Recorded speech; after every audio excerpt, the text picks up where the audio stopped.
Bismillah ar-Rahman ar-Rahim. Assalamu alaikum wa rahmatullahi wa barakatuh. Welcome to another session of this course on Islamic inheritance law, in which we shall be looking at the doctrine of Al Radd. Let's start off with text from the Sirajiyya, Ar-Raddu Viddul Ul, Ma faddala an fardi dawil furud wala mustahiqqun lah.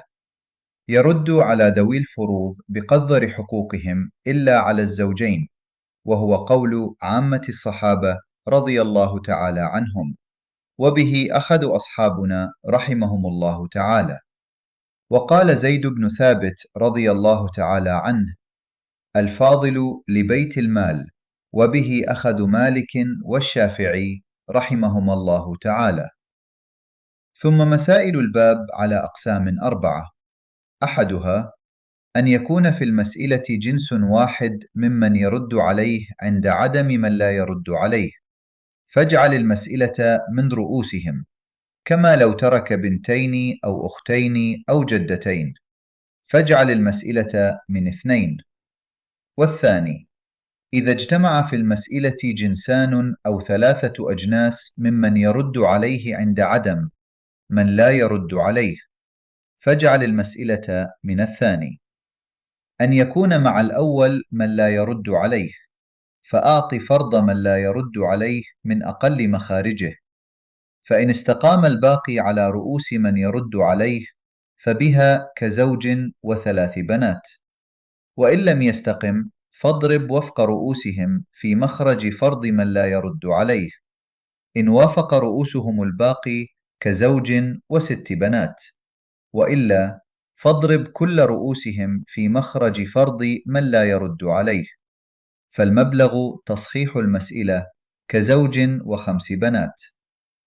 والرابع: أن يكون مع الثاني من لا يرد عليه، فاقسم ما بقي من مخرج فرض من لا يرد عليه على مسألة من يرد عليه، فإن استقام فبها، وهذا في صورة واحدة، وهي أن يكون للزوجات الربع والباقي بين أهل الرد 3، كزوجة و4 جدات و6 أخوات لأم.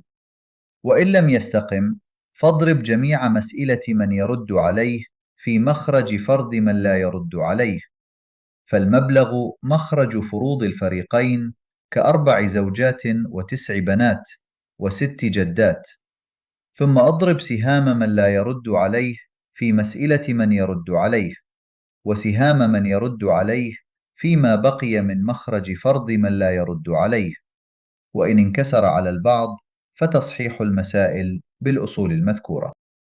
Al Radd applies in a situation where the fixed Quranic heirs, the Ashab al-Furud, have received their prescribed shares. After distributing those shares, a residue of the estate still remains, but there is no residuary heir, no asabat, to take that residual estate. So what happens to this surplus? This is where the jurists differed. In the Hanfi and Hanbali schools, the doctrine of Al Radd is adopted. The remaining portion is returned proportionately to the Quranic heirs. In the Shafi'i school, Al Radd is allowed, but only if there is no properly administered Bayt al-Mal, that is to say, no functioning public treasury to receive that surplus. If such a treasury exists and is correctly managed, then the residue would go there instead. As for the Maliki school, the doctrine of Al Radd is not practiced in the same way. The surplus is generally directed to the Bayt al-Mal rather than redistributed among the heirs. Now, within the Hanfi school itself, there is an important detail. All the Quranic heirs are entitled to benefit from Al Radd except the spouse. The husband or wife does not receive a portion of the returned residue under the classical Hanfi position. However, some modern Hanfi jurists have taken the view that in our times, where the Bayt al-Mal is not properly functioning, the spouse should also be entitled to Al Radd, as this is preferable to directing the surplus to a public treasury that is not administered according to Sharia. Let us look at some examples to see how the doctrine of Al Radd operates. In this example, The only heirs are two daughters. The Quranic share of the two daughters is 2/3, but because there is no male agnate, asaba, to inherit the residual 1/3 is returned to the two daughters, so they inherit the whole estate, 1/2 each. In this example, the only heirs are a daughter and the wife, both of whom are Quranic heirs. The daughter and wife are given their Quranic shares of 1/2 and 1/8 respectively. The remaining estate is 3/8. Since there is no asaba and the wife is not entitled to the radd, this is given to the daughter, so she inherits a total of 7/8. In this example, the only heirs are the mother and a son's daughter, both of whom are Quranic heirs. The mother's share is 1/6 and the share of the son's daughter is 1/2. The remainder is 1/3.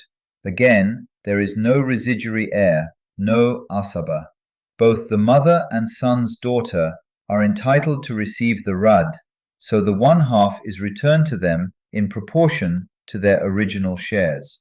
The share of the mother is 1/6 and the son's daughter is 3/6, a total of 4/6.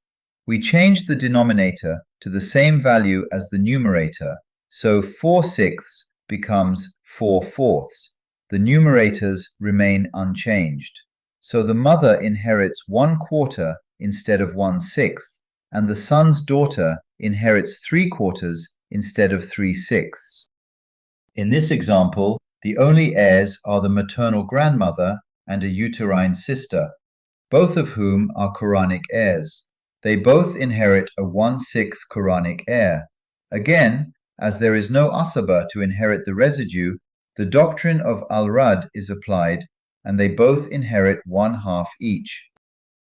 In this example, the heirs are the mother, a daughter, and the wife, as the only heirs. The Quranic share of the daughter is 1/2, 1/6 for the mother, and 1/8 for the wife. The total sum of the shares is 19/24, with a residue of 5/24. But again, there is no asaba to inherit this residue, so it is returned to the Quranic heirs entitled to receive the radd, which is the mother and the daughter.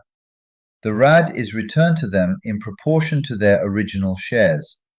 After deducting the wife's share of 1/8, the 7/8 remainder is divided amongst the daughter and mother in a ratio of 3:1. The 7/8 is divided into 4 portions.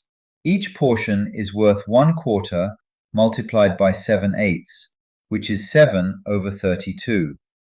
The mother inherits 1 portion, equivalent to 7/32, and the daughter 3 portions, which is 3 times by 7/32, which equals 21/32.